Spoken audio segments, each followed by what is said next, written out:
నమస్తే welcome to V3 news లక్ష్యం సమాజహితం. చలనచిత్ర రంగం 4వ స్తంభం కుప్పకూలింది.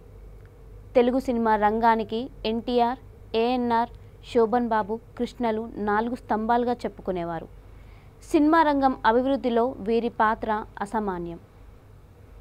శోభన్ బాబు కేవలం నటుడిగానే జీవితాన్ని కొనసాగించగా మిగిలిన ముగ్గురు నిర్మాతలుగా, స్టూడియో అధిపతులుగా, పంపిణీదారులుగా బహుముఖ సేవలను అందించారు.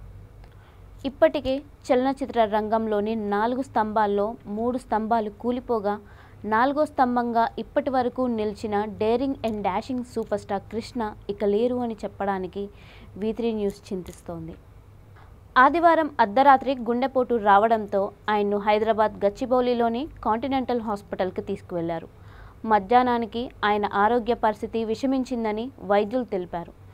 గుండెపోటుతో ఆసుపత్రిలో చేరినప్పటికీ ఆ తర్వాత మల్టిపుల్ ఆర్గాన్స్ ఫెయిల్ అవ్వడంతో కృష్ణ హెల్త్ కండిషన్ క్రిటికల్గా మారింది. వెంటిలేటర్ సహాయంతో ఆయనకు చికిత్స అందించారు. ఆయనను బతికించేందుకు వైద్యులు తీవ్ర ప్రయత్నాలు చేసినప్పటికీ ప్రయోజనం దక్కలేదు. ఈ రోజుల్లో ఒక హీరో తన జీవితంలో 10 సినిమాల్లో నటించడమే గొప్ప అంటున్నారు. అప్పట్లో కృష్ణ ఒక ఏడాదిలో 19 సినిమాల్లో నటించి చరిత్ర సృష్టించారు. కృష్ణ సాధించిన ఘన విజయాలు అన్నీ కేవలం 30 ఏళ్ల వయసులోనే సాధించడం విశేషం. డేరింగ్ అండ్ డాషింగ్ అనే పదాలు కృష్ణతోనే మొదలయ్యాయి.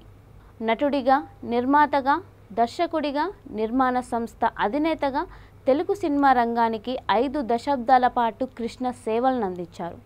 350కి పైగా సినిమాల్లో నటించి సినీ ప్రేక్షకుల హృదయాల్లో చెరగని ముద్ర వేశారు. విభిన్న కుటుంబ కథా చిత్రాలతో పాటు ప్రజలకు సామాజిక స్పృహ కల్పించే సాంఘిక చిత్రాల నటుడుగా కృష్ణ జనాదరణ పొందారు. నాటి కార్మిక, కర్షక లోకం కృష్ణను తమ అభిమాన హీరోగా, సూపర్ స్టార్గా సొంతం చేసుకున్నారు.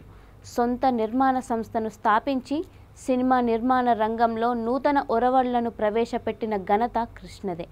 మొదటి గూఢచారి సినిమా, మొదటి సినిమాస్కోప్ సినిమా, మొదటి 70mm లాంటి చాలా ప్రత్యేకతలు కృష్ణ సొంతం. పల్లెల్లో కృష్ణ సినిమాలు ఎక్కువగా ఆడేవి. పట్నాల్లో ఫెయిల్ అయినా పల్లెల్లో మాత్రం విజయాలు సాధించేవి. తన సినీ ప్రస్థానంలో కృష్ణ చేసిన సాహసాలు అన్నీ ఇన్ని కావు.